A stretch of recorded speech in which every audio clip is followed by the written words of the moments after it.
আসসালামু আলাইকুম বন্ধুরা, আফসানা কিচেন উইথ ব্লগ আবারও আজকে নতুন রেসিপি নিয়ে চলে এসেছি। চিকেন দিয়ে পটল দিয়ে রান্না করবো, দেখাচ্ছি আপনাদেরকে।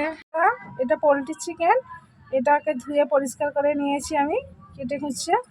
আলুও ছিলে কেটে ধুয়ে নিয়েছি, পটলও ছিলে কেটে ধুয়ে নিয়েছি, আদা রসুন বেটে নিয়েছি, তার সঙ্গে এলাচ লবঙ্গ দারচিনি সাজিরে সামরিচ পেঁয়াজ কাঁচা লঙ্কা সব কষানো হয়ে গেছে।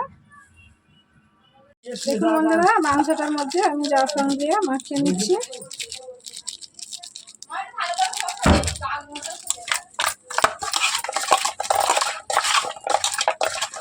এই যে একটু সুন্দর মাখানো হয়ে গেল। আলু এর মধ্যে একটু সাদা তেল দিয়ে দেবো। মাংসটা যখন ভাজা করব তখন নুনটা দেবো। এখন নুনটা দিলে অতিরিক্ত পানি বের হয়ে যাবে। আচ্ছা, আলুর মধ্যেও মাখিয়ে নেবো।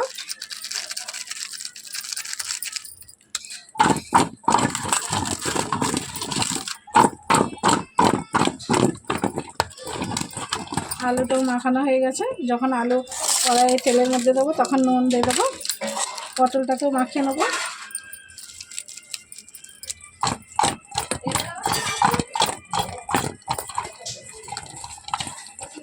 পটলও মাখানো হয়ে গেছে, রেডি। এবার চুলে ধরে গিয়ে এগুলো সব ভাজাভাজি করবো, আপনাদের দেখাচ্ছি। বন্ধুরা, চুলাটা জ্বালিয়ে নিয়েছে, কড়াই বসিয়ে দিচ্ছে। কড়াইটা তখন গরম, কড়াই গরম হয়ে গেছে। আমি সাদা তেল ঢেলে দেবো আলুটা ভেজে নেওয়ার জন্য। প্রথমে আলুটা ভেজে নেবো। তেলের মধ্যে আমি আলুগুলো ছেড়ে দেবো।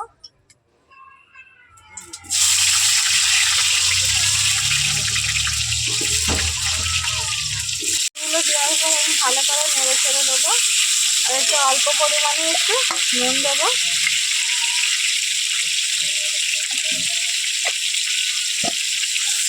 নুন দিয়ে দিলাম, দিয়ে ভালো করে আলুগুলো লাল লাল করে ভেজে নেবো।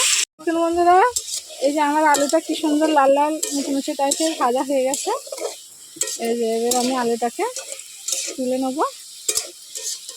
সব ভাজা হয়ে গেছে, তুলে নিয়েছি, নিয়ে রেখে দিচ্ছি। এবার পটল ভাজবো। তেলের মধ্যে যে জাফরান মাখিয়ে রেখেছিলাম তেলের মধ্যে দিয়ে দেবো। এটাকে ভালো করে নেড়ে চেড়ে ভেজে নেবো। এর মধ্যে পরিমাণ মতো নুন দেবো। পটল ভাজিতে নুন না দিলেও হয়, নুন দিলে ছোট্ট হয়ে যায়। অল্প করে নুন দিয়ে দিলাম। আমার পটলগুলো লাল লাল করে ভাজা হয়ে গেছে, এবার তুলে নেবো। তারপরে মাংসটা ভেজে নেবো। ভাজা হয়ে গেছে, যে তুলে নিয়েছি, লাল লাল পুরো হয়ে গেছে। এর মধ্যে আবারও তেল দিচ্ছি মাংসটা ভাজার জন্য। এই যে মাংসের মধ্যে জাফরান আর সাদা তেল মাখিয়ে রেখেছিলাম, এটা কড়াইয়ের মধ্যে ঢেলে দেবো। একটু নেড়ে চেড়ে নিয়ে তারপরে একটু নাড়ে চেড়ে তারপরে পরিমাণ মতো নুন দিয়ে দেবো। তারপর লাল লাল করে ভেজে নেবো ভালো করে নেড়ে চেড়ে। সব তেলের মধ্যে দিয়ে দিয়েছি, দেওয়ার পর পরিমাণ মতো নুন দিয়ে দিয়েছি। এবার এটাকে ভালো করে ভেজে নেবো। কিছু বন্ধুরা, আমার মাংসটা পুরো লাল লাল করে ভেজে নিয়েছি। পুরো মশমশে টাইপের ভাজা হয়ে গেছে। আমার মুরগির মাংসটা পুরো ভাজা রেডি হয়ে গেছে। চুলার মধ্যে হাঁড়ি বসিয়ে দিচ্ছি। হাঁড়িটা তখন গরম, হাঁড়ি গরম হয়ে গেছে। তরকারির জন্য আমি সরিষার তেল ঢেলে দিচ্ছি। আমার তেল গরম হয়ে গেছে, তেলের মধ্যে কোঁচানো পেঁয়াজ আর কাঁচানো কাঁচা লঙ্কা দিয়ে দিচ্ছি। একটু লাল লাল করে ভেজে নেবো, তারপরে আদা রসুন দেবো। আমার লাল লাল হয়ে করে ভাজা হয়ে গেছে বন্ধুরা। এবার আদা রসুন বাটাটা দিয়ে দিচ্ছি।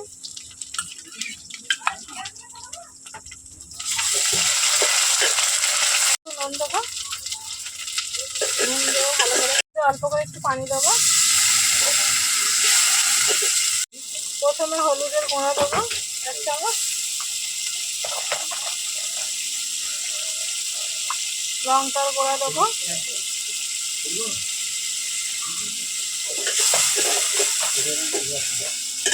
ধনে আর জিরার গুঁড়া দেবো। আবার হয়ে আসার আগে এগুলো সব আবার মশলা দেবো। অল্প করে পানি দিয়ে মশলাটাকে ভালো করে কষে নেবো। কষানো হয়ে গেছে, মশলার মধ্যে মুরগির মাংস ভাড়াটা দিয়ে দেবো।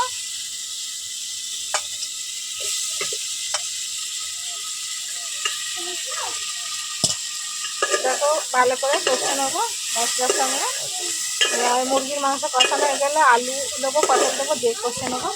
দেখুন এই যে মশলা কষানোর পর মাংসটাও দিয়ে দিচ্ছি মশলার উপরে, দিয়ে অল্প করে পানি দিয়ে মাংসটা কষানো হয়ে গেছে। তার উপরে আলু দিয়ে দেবো, আলুটা দিয়ে কষে নেবো। তারপরে একটু পটল দিয়ে কষবো। আলু দেওয়ার পর অল্প করে একটু পানি দিলাম, দিয়ে ভালো করে কষে নেবো।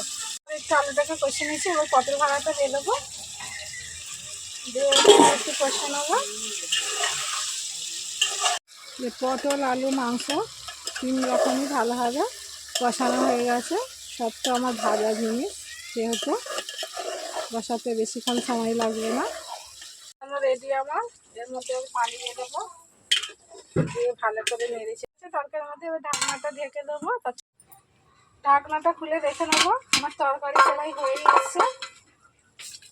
এই যে এলাচ লবঙ্গ দারচিনি সাজিরে সামরিচ ওটা ঢেলে নিয়েছিলাম, ওটাকে দিয়ে দেবো তরকারির মধ্যে। তারপরে দেবো গুঁড়ে করা জিরে, এই যে কাঠকলাই ভাজা গুঁড়ে করা, এটা গুঁড়ো করাটা করে রেখে দিয়েছিলাম সিমরাই করে। তারপরে দেবো সানরাইজের মিট মশলা একটু,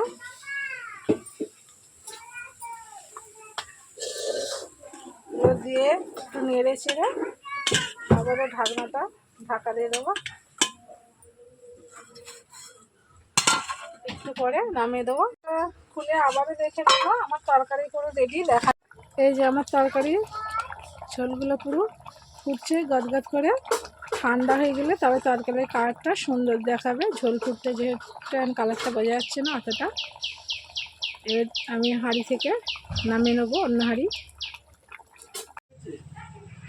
এই যে আমি তরকারিটা অন্য হাঁড়ির মধ্যে ঢেলে নিয়েছি, যখন খাবো আপনাদেরকে দেখাবো। আবার বন্ধুরা তরকারির কালারটা যখন করছিল আর যখন নামিয়েছিলাম তখন কালারটা কেমন লাগছিল, এখন দেখেই বুঝতেই পারছেন কালারটা কতটা সুন্দর, দেখতে যতটা সুন্দর খেতে যতটা টেস্টি। যে ভাত বেড়ে নিয়েছি, ভাতের মধ্যে এই যে আমি বাটিতে তরকারি বেড়ে নেবো।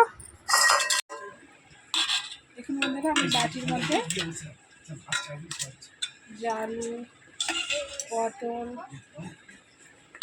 আলু পটল মাংস বেড়ে নেবো।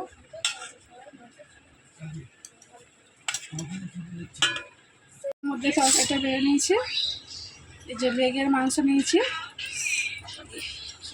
এখনো পটল নিয়ে নিচ্ছি, ঝোল আলু নিয়ে নিচ্ছি, নিয়ে আপনাদেরকে খাওয়াতে দেখাবো।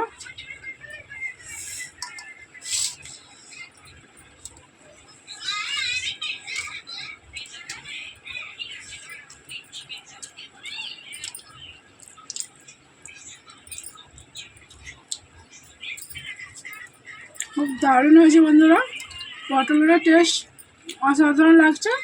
মাংসর তো কথা বলাই যাবে না, পটল খাচ্ছি না মাংস খাচ্ছি, এত সুন্দর পটলের টেস্টটা হয়েছে।